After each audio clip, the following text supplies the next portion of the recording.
우리 주위 분들과 인사하겠습니다. 모든 것이 하나님의 은혜입니다.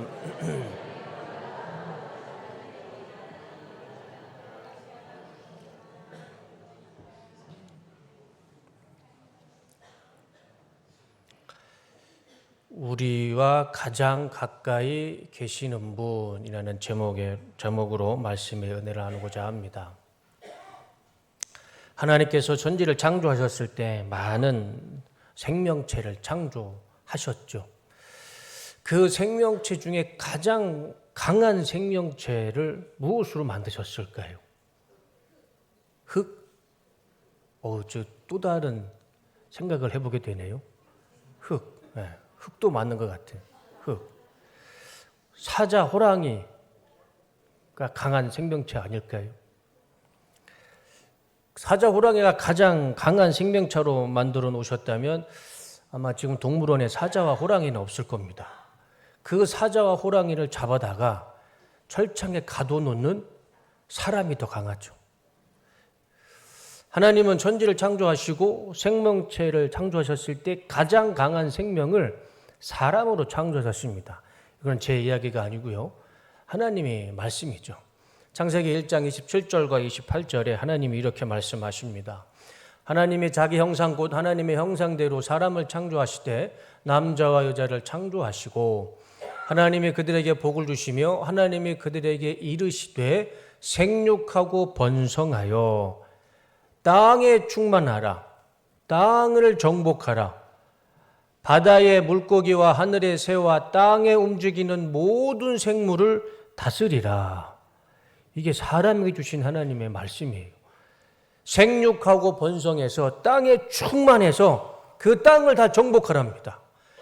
하늘에 있는 것, 땅에 있는 것, 바다에 있는 것 다 다스리랍니다.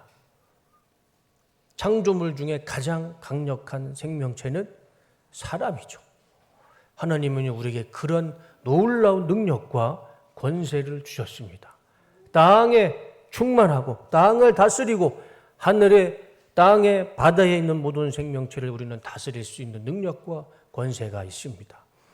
이런 능력과 권세를 믿으셔서 세상 가운데 담대하게 살아가시는 우리 뚝섬교회 모든 성도님들 다 되시기를 주님의 이름으로 축복합니다. 그런데 이 강한 존재로 우리를 창조하신 하나님의 은혜에 감사하지만 그런데 살다 보면 우리가 늘 강한 생명체로 살 수는 없는 것 같습니다. 기쁠 때도 있지만, 기뻐서 웃을 때도 있지만, 슬픔으로 마음이 완전히 무너질 때도 있습니다.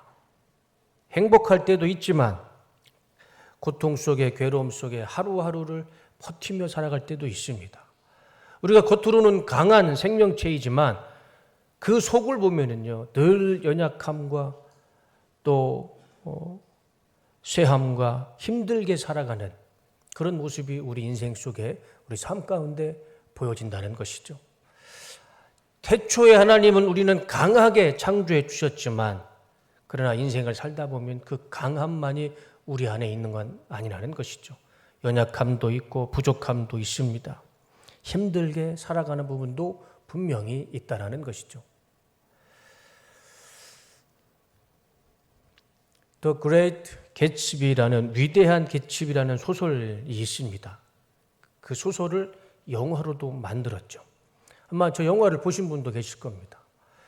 저 소설 속의 주인공이 개츠비입니다. 개츠비라는 남자인데 이 사람은 정말 말 그대로 위대합니다. 그레이트합니다. 왜냐하면 그만큼 부자예요. 가진 것이 많았어요. 영화를 보면 그 집이 집 같지가 않아요. 왕이 살았던 성보다 더 큰 대저택에 삽니다. 거기에서 파티를 엽니다. 많은 사람들이 이 개츠비 집에 와서 파티를 즐겨요. 그리고 개츠비는 그 사람들이 파티를 즐기는 모습을 보며 흐뭇해하며 인생을 즐깁니다. 그리고 매너가 얼마나 좋은지 이 개츠비를 싫어하는 사람이 없어요. 다 이 개츠비를 좋아합니다.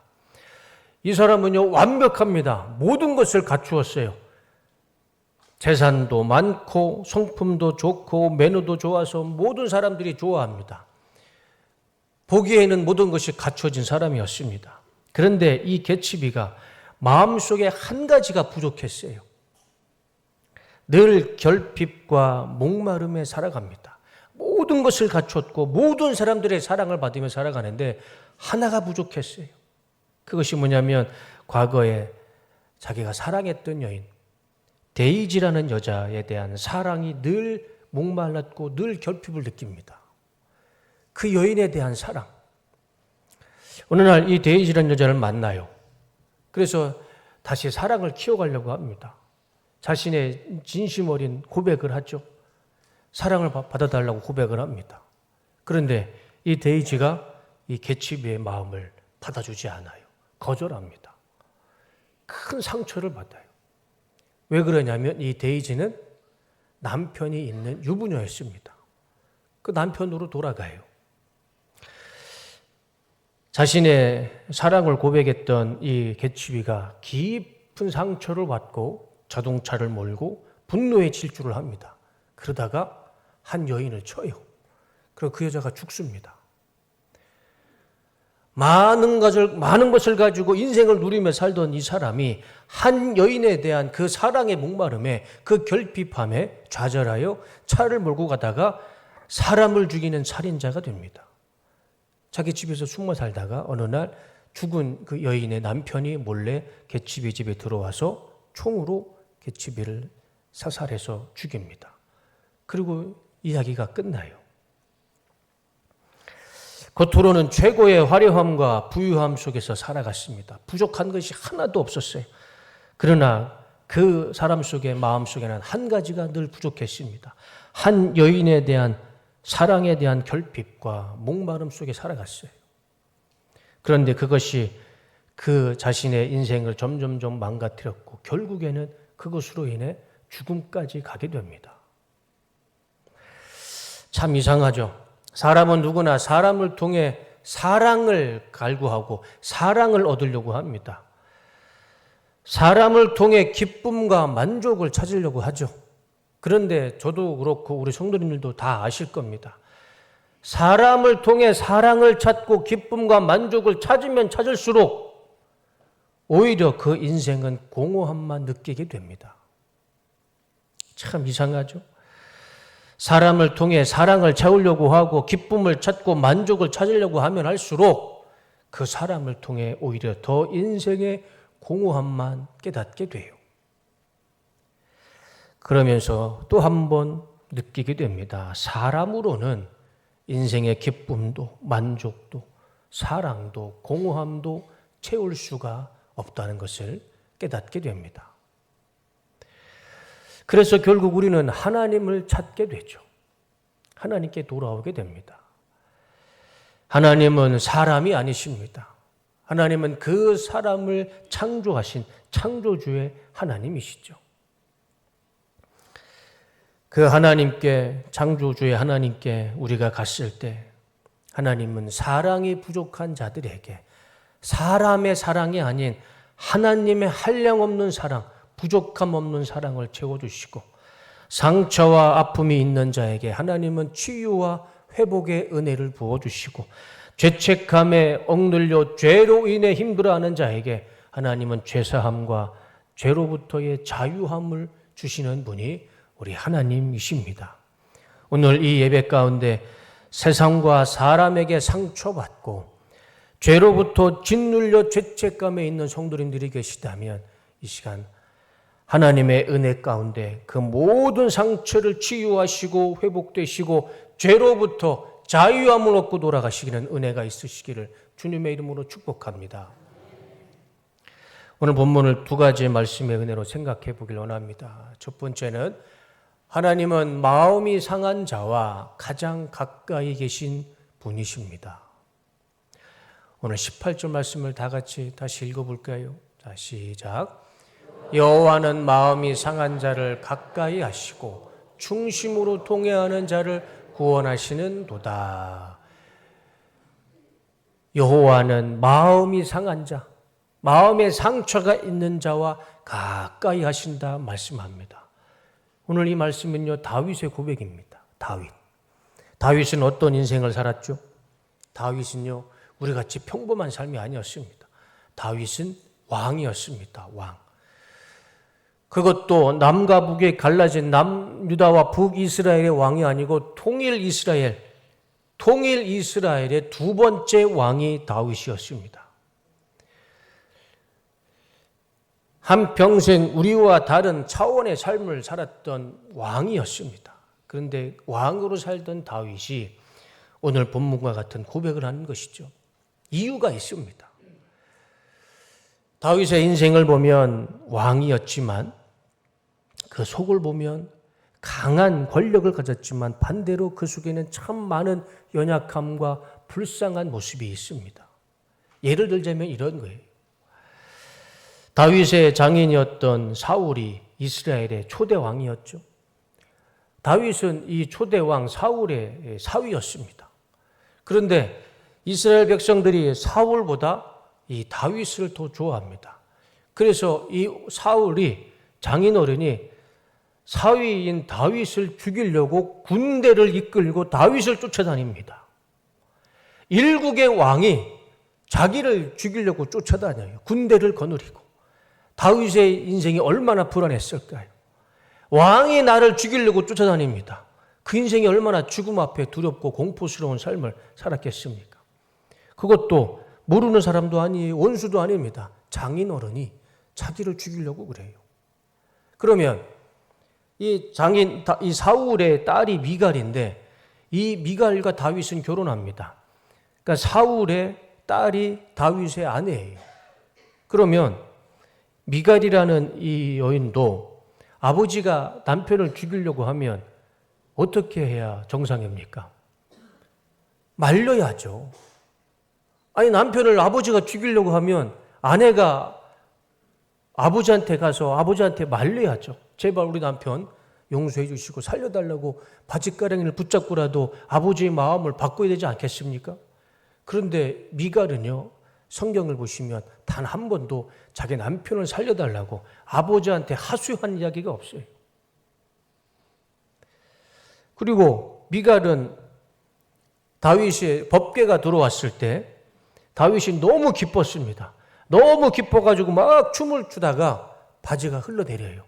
그것을 보고 미갈이 어떻게 합니까? 다윗을 무시합니다. 다윗을 무시해요. 하나님의 법궤가 들어와서 굉장히 기쁘고 신나서 막 행복해서 춤추는 모습을 보면 아내가 가서 같이 기뻐해 주는 것이 아니라 그 모습을 보고 남편을 무시합니다. 그래서 그런지 하나님이 미갈을 축복하지 않으세요. 미갈에게는요, 아들도 없고 딸도 없어요. 미갈에게는 자녀를 주시지 않았습니다. 그러니까 사위였던 사울한테도 인정받지 못했고 아내였던 미갈한테도 인정받지 못했던 사람이 다윗이었습니다. 그것뿐만 아니죠. 그렇게 어렵게 해서 왕이 됐어요. 그런데 이 다윗의 아들 중에 압살롬이라는 아들이 있어요. 이름도 참 그렇죠. 압살롬. 이 압살롬이 자신의 아버지의 왕위를 빼앗고 아버지를 죽이겠다고 군대를 이끌고 다윗을 쫓아갑니다. 그 심정이 어땠을까요? 아들이 나를 죽이려고 쫓아와요. 그 아버지의 심정이 어땠을까? 기가 막힐 노릇 아니었을까요? 잘 키운 아들이요, 자신의 왕권을 빼앗고 그것도 부족해서 자신의 후궁, 다윗의 후궁까지도 다 겁탈하고 그리고 군대를 이끌고요, 자기를 죽이려고 쫓아옵니다. 다윗은 그것을 도망가요. 그 도망가는 길이 얼마나 비참했을까? 그것뿐만이 아닙니다.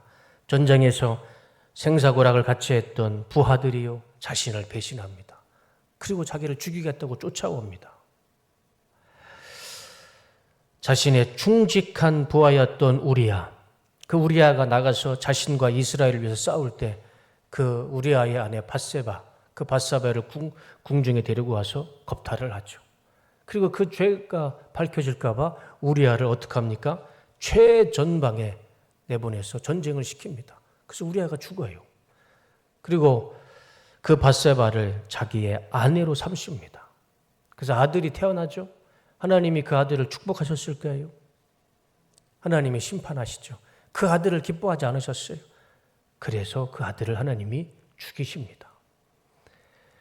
열흘 동안 다윗이 금식하며 그 아들을 살려달라고 기도하지만 하나님이 그의 기도를 들어주지 않으세요. 왕이었지만 늘 자기를 죽이는 원수 가운데 살아갑니다. 그래서 시편의 말씀이요, 다 하나님에 대한 탄원하는 시입니다. 하나님, 원수를, 나를 죽이려는 원수로에서 나를 구원해 주시옵소서. 그게 시편의 말씀이에요. 다윗은 왕이었지만 늘 원수들 사이에서 죽음의 공포와 두려움 속에서 살아갑니다. 하나도 부러울 게 없어요. 다윗이 왕이 아니었다면 이런 불행한 인생, 이런 공포스러운 인생은 살지 않았을 겁니다. 요즘 이 왕사남이라고, 왕과 함께 사는 남자라고 대한민국에서 가장 유행하는 영화가 있죠. 흥행하는 영화가 있습니다. 그게 단종의 이야기죠. 이홍이라는 이 17세의 죽은 왕의 이야기인데 그 영화를 보면 참 슬픕니다. 그런데 다윗의 인생을 보면 똑같은 왕이지만 이 이홍이보다 더 슬픈 인생을 살았던 사람이 저는 다윗이라 생각을 해요. 이홍이도 슬픈 인생을 살았지만 다윗도 그 못지않게 참 불행한 인생을 살았습니다. 그런 인생을 살았던 다윗이 하나님 앞에 이렇게 고백하는 거예요. 여호와는 마음이 상한 자를 가까이 하시고, 저 마음이 상한 자를 누구로 표현하는 겁니까? 다윗 본인이에요. 자신을 이야기하는 겁니다. 하나님은 마음이 상한 나와 가까이 하시는 분이시다. 중심으로 통회하고 회개하는 자를 구원하시는 도다. 다윗의 고백입니다. 우리가 저 말씀 가운데 주목해야 할 말씀이 이겁니다. 가까이 하시고. 하나님은요, 우리와 가까이 계신 분이십니다. 하나님은 우리의 아픔과 상처를 멀리서 보시는 분이 아니죠. 강 건너 불 구경하시는 분이 아니십니다. 사람이 싸움 날 때 멀리서 그 싸움을 보고 있죠.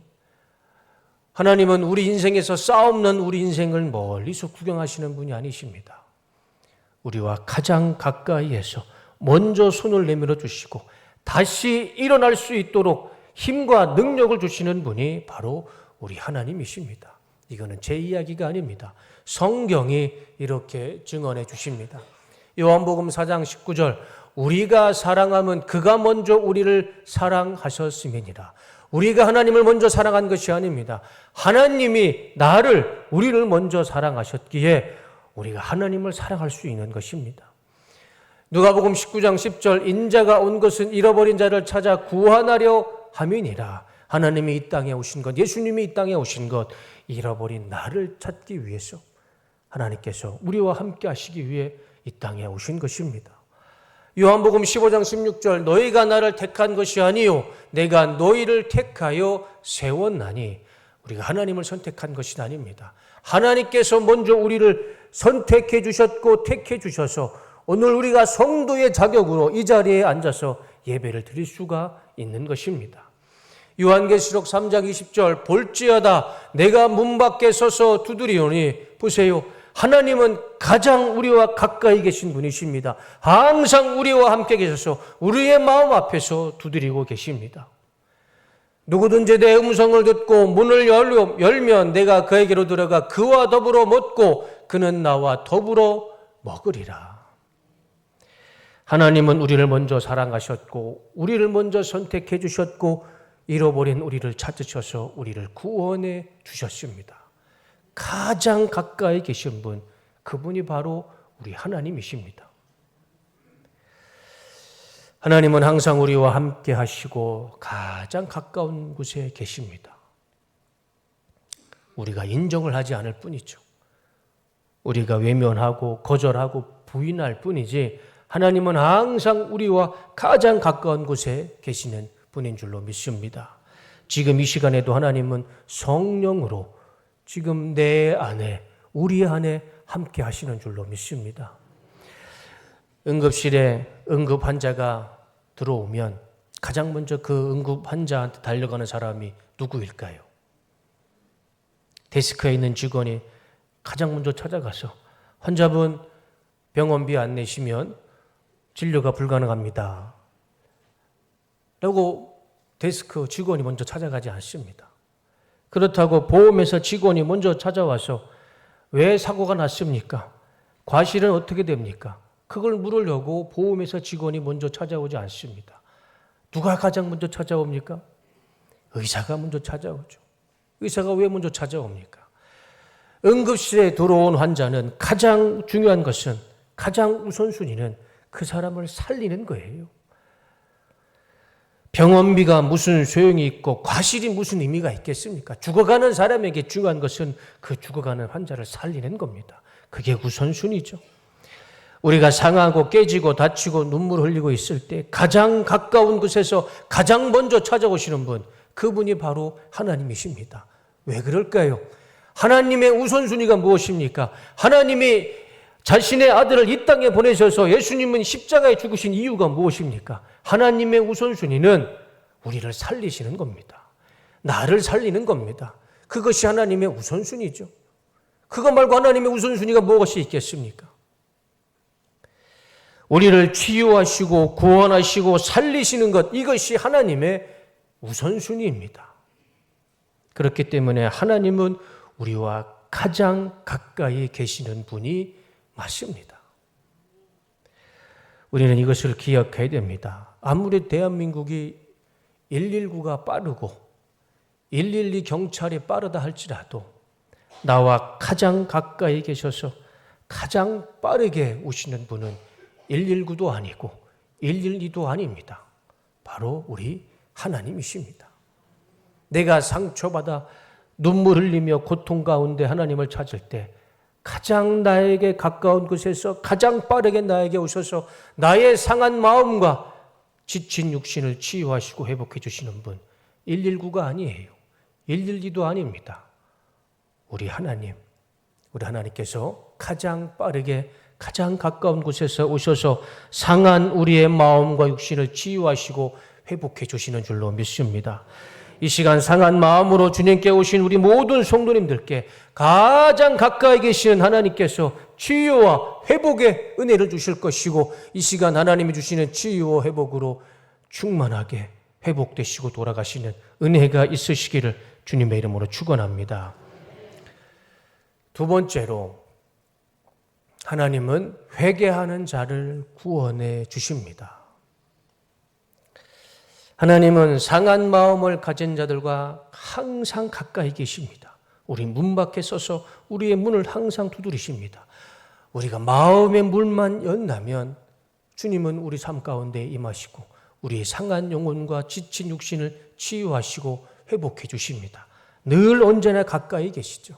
그런데 그 상한 마음에, 그리고 하나님께서 주신 치유와 회복이 있다고 거기에 구원이 있는 것은 아닙니다. 우리가 잘 구분해야 됩니다. 우리의 마음이 상해 있다고 그 상한 마음을 불쌍히 여기셔서 구원해 주시는 것은 아닙니다. 구원은 다른 것이죠. 오늘 본문은 이렇게 말씀합니다. 여호와는 마음이 상한 자를 가까이 하시고 마십니다. 하나님은요, 상한 마음, 상한 자와 가까이 계십니다. 그런데 구원은 그 상한 마음으로 구원받는 것이 아닙니다. 충심으로 통회하는 자를 구원하시는 도다. 충심으로, 진심으로 통회하는 자, 죄를 고백하고 회개하는 자를 하나님이 구원해 주십니다. 회개는 자기 연민에 빠지는 것이 아닙니다. 스스로 깊은 슬픔에 빠지는 것이 회개가 아닙니다. 자신을 불쌍히 여겨 눈물이 강물처럼 흐른다 할지라도 그 눈물이 내 죄를 손톱만큼이라도 사라지게 하거나 용서받게 해줄 수는 없습니다. 사람의 눈물은, 자신의 연민은 내 죄를 사하지도 못하고 하나님의 구원의 은혜도 받게 해줄 수가 없습니다. 사람의 눈물은 구원을 이루지 못합니다. 본문은 정확하게 말씀해 주십니다. 중심으로 통회하는 자를 구원하시는 도다. 자신의 죄를 진심으로 회개하는 자에게 하나님이 구원의 은혜를 베풀어 주시는 것입니다. 상처받은 슬퍼하는 자를 구원해 주시는 것이 아니라 내가 상처받아서 하나님 앞에 치유받고 회개해서 회복해서 그것으로 구원받는 것이 아니라 내 죄를 하나님 앞에 정직하게 회개하고 통회했을 때 그것을 통해서 주님은 우리를 구원해 주시는 것입니다. 회개는 하나님 앞에 눈물을 흘리는 것이 아니죠. 내가 하나님 앞에 자신의 연민으로 하나님 앞에 눈물을 흘렸다고 그것이 회개가 될 수는 없습니다. 회개는 하나님 앞에 눈물을 흘리는 것이 아니라 정직하게 내 죄를 고백하는 것이 회개인 것입니다. 가리지 않고 숨기지 않고 내 속에 있는 부끄러운 죄를 하나님 앞에 정직하게 통회하며 자복하는 것, 그것이 회개인 것이죠. 말씀에 순종하지 못하고 내 정욕대로 살았던 죄, 하나님이 없는 것처럼 내 마음대로 내 뜻대로 살았던 죄, 내 힘과 지식과 경험과 내 주먹만 믿고 살았던 죄, 사람과 물질만 쫓아다니며 하나님을 부인했던 이 우상숭배의 죄들, 그 모든 죄들을 하나님 앞에 정직하게 회개하고 참회했을 때 하나님은 그제서 우리에게 눈물을 주시고 불쌍히 여기셔서 우리의 죄를 용서해 주시고 구원의 길로 인도해 주시는 것입니다. 회개의 시작은 자신의 연민으로 흐르는 눈물이 아니고 정직하게 하나님 앞에 우리의 죄를 고백하는 것, 그것이 회개인 것이고 그 회개가 있을 때 하나님은 우리를 구원해 주실 줄로 믿습니다. 구약성경 요나서를 보면 니느웨 성이 망하게 됐습니다. 니느웨 성 사람들이 망하게 된 이유는요, 성경을 보면 알 수 있어요. 그들이 우상숭배를 합니다. 그들이 음란과 탐욕과 욕심에 빠져서 살아가요. 너무나 큰 죄를 지어서 하나님이 도저히 니느웨 사람들을 용서할 수가 없었어요. 그래서 그들을 심판하시려고 결정을 하십니다. 그런데 하나님께서는 참 좋으신 것이 마지막으로 그들에게 기회를 주십니다. 심판하시기 전에 하나님이 한 번 더 니느웨 사람들에게 기회를 주세요. 그래서 요나를 부르십니다. 요나한테 하나님 말씀하시죠. 너는 니느웨 성에 가서 나의 말을 전해라. 근데 요나가 처음에는 불순종하죠. 근데 어찌됐든 요나가 여차저차해서 니느웨 성으로 갑니다. 가서 하나님의 말씀을 그대로 전달합니다. 너희들이 회개하지 않으면 40일 후에 하나님이 너희들을 심판해서 이 니느웨 성을 멸망시킬 것이다. 그렇게 하나님의 말씀을 전했을 때 참 다행으로 니느웨 사람들이요, 그 요나의 말을 무시하지 않습니다. 하나님의 말씀을 그대로 듣고 순종해요. 어떻게 하냐면 니느웨 사람들이 이렇게 합니다. 니느웨 사람들이 하나님을 믿고 금식을 선포하고 높고 낮은 자를 막론하고 굵은 베옷을 입는지라. 하나님의 말씀, 하나님의 심판을 듣고요, 그들이 금식을 선포합니다.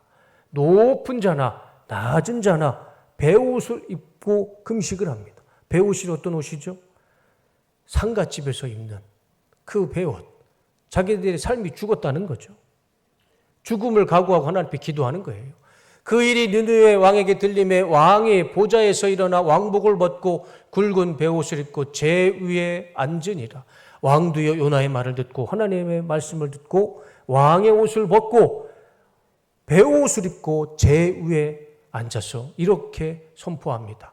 왕과 그의 대신들이 조서를 내려 니느웨에게 선포하여 이르되 사람이나 짐승이나 소떼나 양떼나 아무것도 입에 대지 말지니 곧 먹지도 말 것이요 물도 마시지 말 것이며. 왕이 니느웨 사람들에게 선포합니다. 사람이건 짐승이건 물 한 모금 마시지 말고 하나님 앞에 금식하며 회개해라. 사람이든지 짐승이든지 다 굵은 베옷을 입을 것이며 힘써 하나님께 부르짖을 것이며 각기 악한 길과 손으로 행한 강포에서 떠날 것이라. 왕이요 이 니느웨 성 사람들에게 선포합니다. 그 누구도 짐승이라도 물 한 방울 주지 말고 금식하며 하나님 앞에 회개 기도해라. 그래서 니느웨 성 사람들이 금식하며 하나님 앞에 기도합니다. 하나님 앞에 금식하며 기도했을 때 하나님이 그 죄를 물으실까요? 아니면 그 죄를 용서해 주실까요? 요나서 4장 3장 9절과 10절에 하나님이 뜻을 돌이키시고 그 진노를 그치사 우리가 멸망하지 않게 하시리라. 그렇지 않을 줄을 누가 알겠느냐 한지라. 왕이 저렇게 고백하는 거예요. 우리가 금식하며 기도하면 하나님이 뜻을 돌이키셔서 우리를 멸망시키지 않을 줄 누가 알겠느냐. 그렇게 금식 기도했을 때 하나님이 그들의 죄를 이렇게 용서해 주십니다. 10절 다 같이 읽어볼까요? 시작. 하나님이 그들이 행한 것 곧 그 악한 길에서 돌이켜 떠난 것을 보시고 하나님이 뜻을 돌이키사 그들에게 내리라고 말씀하신 재앙을 내리지 아니하시니라. 하나님께서요 뜻을 돌이키셨어요. 하나님이 마음을 바꾸셨어요. 죄로 인해 심판받아야 할 40일이 지나면 니느웨 성이 망해야 되는데 그들이 회개했을 때, 금식하며 회개했을 때 하나님이 마음을 바꾸셔서 그들을 다 살려주십니다. 이때 니느웨 성 사람들이 얼마나 많은 사람이 구원받은 줄 아십니까? 그 숫자도요 성경이 말씀합니다. 한두 명 하나님이 살려주신 거 아니에요. 요나서 4장 11절에 보면 마지막 절입니다. 하물며 좌우를 가릴 줄 모르는 사람들이 12만 명도 더 되고 짐승도 수없이 많은 이 큰 성읍 니느웨를 어찌 내가 아끼지 않겠느냐. 그들이 회개했을 때 하나님이 요나에게 하시는 말씀이에요. 저 12만 명도 더 되는 사람과 짐승들을 내가 어떻게 죽일 수 있겠느냐. 하나님이 몇 명을 구원시키셨습니까? 적어도 12만 명. 니느웨 성에 살았던 12만 명이 더 되는 사람을 하나님이 용서해 주시고 구원해 주셨습니다. 짐승의 숫자는요, 숫자를 헤아릴 수가 없어요. 그 수많은 생명을 하나님이 살려주셨습니다. 아무리 우상 숭배에 빠져있고 음란과 탐욕과 교만에 찌들어인 인생이라 할지라도 하나님께 회개하는 자는 하나님께서 그 인생을 불쌍히 여기시고 용서해 주시고 구원해 주시는 줄로 믿습니다. 이것이 하나님의 축복이 있는 약속의 말씀이죠. 지금 내 인생에 곤고함이 있고 고통이 있고 괴로움이 있다면 오늘 이 시간 하나님 앞에 두 번 생각할 것도 없고 하나님 앞에 내 죄를 회개하며 하나님 앞에 자복하며 회개할 때 정직하게 하나님 앞에 내 죄를 회개하고 자복했을 때 하나님께서 우리를 불쌍히 여기셔서 우리의 죄를 용서해 주시고 우리의 삶을 구원의 길로 인도해 주실 줄로 믿습니다. 정직하게 하나님 앞에 회개했을 때 지금 내 앞에 있는 모든 인생의 문제 속에서 구원해 주실 것입니다. 내 육신의 질병 속에서 구원해 주실 것이고 죄의 눌림 속에서 주님께서 자유함을 주실 줄로 믿습니다. 하나님은 충심으로 통회하는 자, 중심으로 진심으로 회개하는 자를 구원해 주십니다. 설교를 마치겠습니다. 하나님은 마음이 상한 자와 가장 가까이 계십니다. 그리고 하나님께 정직하게 회개하는 자를 주님께서 용서해 주시고 구원해 주십니다. 이번 한 주도 나와 가장 가까이 계시는 하나님께 날마다 정직하게 회개하면서 통회하고 자복하면서 살아갈 때 하나님께서 날마다 우리를 구원해 주시는 구원의 길로 인도하시는 그 놀라운 구원의 은혜와 감격이 우리 뚝섬교회 모든 성도님들 가운데 충만하게 임하시고 역사하시기를 주님의 이름으로 축복합니다. 기도하겠습니다. 우리와 가장 가까운 곳에서 항상 동행하시는 주님의 은혜에 감사드립니다. 주님을 믿고 의지하며 날마다 하나님 앞에 정직한 마음으로 회개하며 살아갈 때 우리를 구원하여 주시옵소서. 죄로부터 구원해 주시고 육체의 질병으로부터 구원해 주시고 내 앞에 있는 온갖 인생의 문제 앞에서 우리를 구원하여 주시옵소서. 회개하는 자를 구원해 주시는 예수님의 이름으로 기도드립니다. 아멘.